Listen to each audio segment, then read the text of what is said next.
Yo, what's up, MHU? Cincy here. Coming at you guys with the next installment of the Archer Watch. Haven't really been able to put out as much content as I would like lately, and to that, I apologize to the league. I'm going to try and still keep pumping out stuff. We're going to still be putting out 3 of these Archer Watches a season. And hopefully we can keep pressing on and pushing on. We've had a great year so far, and I'm looking forward to the rest of what Madden 19 has to offer. Those of you still in the playoffs, good luck to you guys. Haven't been able to cover games like we did last season. Last season my schedule worked out to where I was able to watch every single playoff game and write a detailed piece about them all. In the middle of the holiday season right now, and things have been crazy. This weekend I've had a lot of family in from out of town, so things have been nuts on my end, but we're getting everything taken care of. As for the Archer Watch, I've got probably my shortest list of players for this installment, and some of the names are names that have not been on the list at all. Some of the names are a surprise. And I think this list could massively change up next season. But let's go ahead and cover it. Right off the bat, the first player I reluctantly want to mention, he's from a team that should never get any hype at all, but it is what it is. Right outside linebacker TJ Watt of the Steelers. 24 sacks. We've seen better. I'm pretty sure Amazing had a better season last year with Brandon Graham. I forget the exact numbers he had. But it's good, but it could be better. Also last season, I think Broncos had a better season with that rookie lineman he had. I don't even remember his name. He got Defensive Player of the Year with him last year. But, I mean, this is good. 24 sacks, that's good. But it lacks the it factor, you know. You could want more. You could ask for more. I think this is forgettable. He had 24 sacks this season. By the end of next season, we're going to forget those 24 sacks. Looking at the next positional group, we're going to look at the wide receivers. Last season, I was ready to crown Tyreek Hill with the Archer Watch, but Red vanished this season. Cousin Vinny ran the Chiefs into the ground. He's barely in the playoffs. He's in the playoffs by the skin of his teeth. But I think Brett has taken the controller now from Cousin Vinny. I think we're going to get playoff mode Brett. So let's see what Tyreek Hill can do in the playoffs. If Tyreek Hill can turn it around, based off the season he had season 1, I think he could surge back up the list, but he's not even on my list right now. The guy that everyone has kind of made note of, and the guy that kind of led the race up until the very end of the season, was Odell Beckham Jr. He finished the year with 1,674 yards, 12 touchdowns. That's good. That's good. Somebody did better though. Somebody did better. He dons the number 15. He hails from the city of Cincinnati. He should have 99 speed and 99 acceleration, but the Madden gods are biased. John Ross.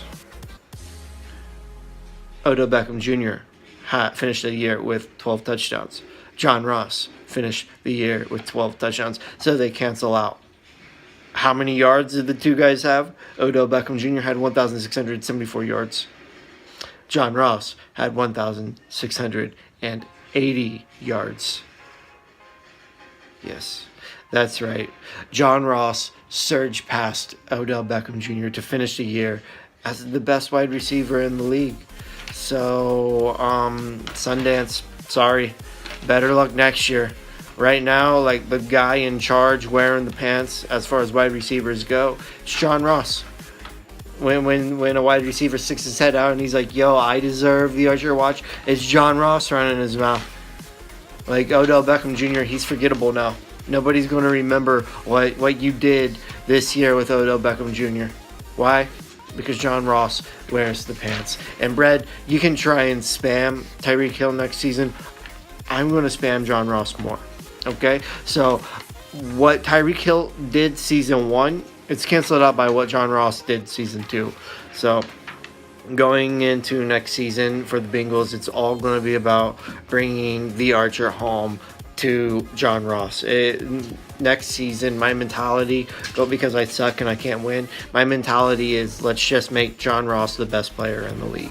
So I am committed to winning the Archer with John Ross, but I think he still has something to prove because Tyreek Hill could come back season 2 and maybe Odell Beckham Jr. will be like, hey, I deserve better. But the next two position groups that we're going to, or the next position group we're going to talk about is the quarterbacks. Last season, there was kind of this feel with the quarterbacks that, like, there were some good guys in there, but they all kind of lacked something. And I kind of still feel the same as I did last season. The last Archer Watch video we did, I gave high praise to Andrew Luck. And he still gets that high praise, but he's missing something. 2,669 yards. That definitely is missing something. But it's canceled out by his efficiency. 19 touchdowns, 11 interceptions. That 11 interceptions is the least regarding quarterbacks in the league. And he has 72% completion rating. Like, he's efficient. He doesn't make mistakes. He doesn't throw interceptions. And, like, that's what wins games. But the total yards, it leaves something to be wanted. The amount of touchdowns, it leaves something to be wanted. On the opposite end, that kind of fills that want, but less efficient. You have to talk about Baker Mayfield. Taken had 3,554 yards, 34 touchdowns. However, he had 18 interceptions and a 62% completion percentage. Like, these two guys, like, they're the opposite ends of the coin. Like, one has the numbers, but he lacks the efficiency. One has the efficiency, but he lacks the numbers. And I'm going to say neither of these guys are worthy of the Archer, because, like, if you could take both of those strengths and tie them into one player, I would hands down give that player the Archer. But they're the opposite ends of a coin. Like, one's the efficient guy, one's the monster with numbers. And looking forward, I think if anyone could bring home the Archer with a quarterback, I think it would be Taken. I think it is entirely possible for Taken to become more efficient with his monster numbers. And I think that's the most likely scenario if a quarterback is going to win it, but I don't see it happening. The next position group I want to talk about is running backs, and, like, we've had a list of running backs every time we've talked about them. I've narrowed it down to one guy this season.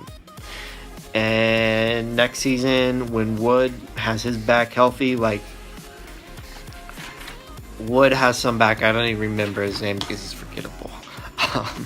But he's injured all season. And was in the running for it last season. He won the season 1 MVP. But the running backs, like, the guys are so up and down. Like, there hasn't been consistency with the running backs. And the Archer is about consistency.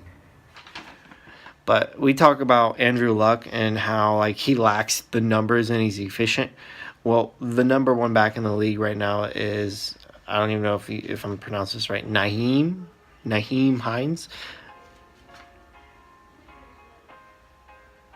The running back behind Andrew Luck. Luck may not have monster numbers, but he's got that efficiency, and then behind him he had the number one back in the league this season. Nyheim Hines, 1,628 yards, 6.5 yards a carry. And we talked about how, like, Andrew Luck lacked, like, the monster numbers. Like, Nyheim Hines has the yards, but he doesn't have the touchdowns. 14 touchdowns. Just like Andrew Luck, he leaves something to be desired.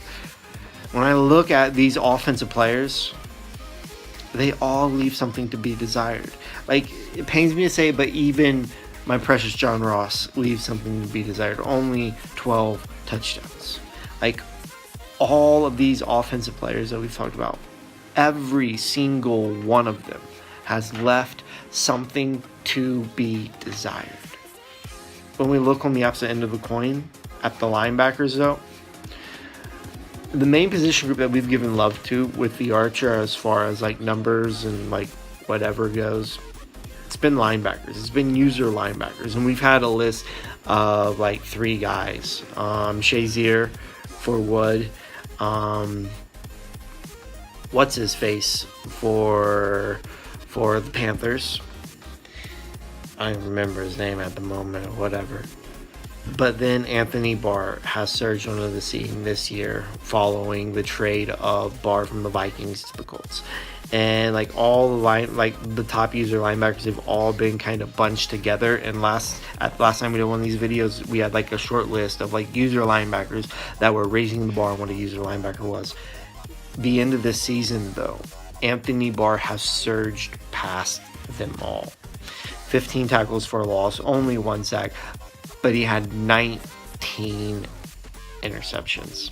19 interceptions and 3 defensive touchdowns. If it was the end of the season, end of the year right now, looking at the guys from season 2, who would I give the Archer to? Anthony Barr. If it was the end of the cycle right now, I feel like the 2 most unforgettable players. Like, I know Tyreek Hill didn't have the season he had last season, this season. But what he did season 1, like, Tyreek Hill is still on the short list. The 2 guys that I would have as like my 2 most likely candidates, and then I would turn it over to the league for a vote, would be Tyreek Hill for what he did in season 1, and then Anthony Barr for what Brett has been able, well, not Brett, but what Frank was able to do with him this season. It'll be exciting to see how things play out in season 3. It will be exciting to see if any of these names that have made a name for themselves can take that name and elevate it. Because really, that's what I'm going to be looking for going into the upcoming seasons. Like, we've built this base of like players that have like stood out and done something special. Now that we have this base, who can say, okay, I'm the guy? And that's what we're going to be looking for with the Archer Watch going forward. Good luck to everybody. Wish you all the best. Enjoy your families and everything you guys got going on with the holidays. We'll probably have another one of these before Christmas rolls around, because we're trying to do one in the beginning of next season, which I imagine will be before Christmas. So until next time, peace.